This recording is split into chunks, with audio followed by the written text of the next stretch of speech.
Thank you. 6 things you need to know before you go this morning. A father and his daughter were killed in a crash on I-80. Authorities say their SUV lost control, crossed the median, and hit a semi going the other way. Both the SUV driver and passenger died at the scene. That crash, perhaps the worst to come out of the blizzard conditions we saw. The Nebraska State Patrol says troopers responded to more than 400 weather-related incidents. 382 of those involved helping out drivers. A new report reveals details on campaign donations made in the Omaha mayoral race. Mayor Stothert raising issue with a $50,000 donation to Mike McDonald's campaign from the Firefighters for Better Government union.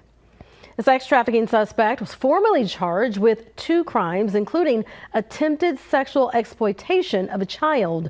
48-year-old Chad Alioff faces life in prison for each charge.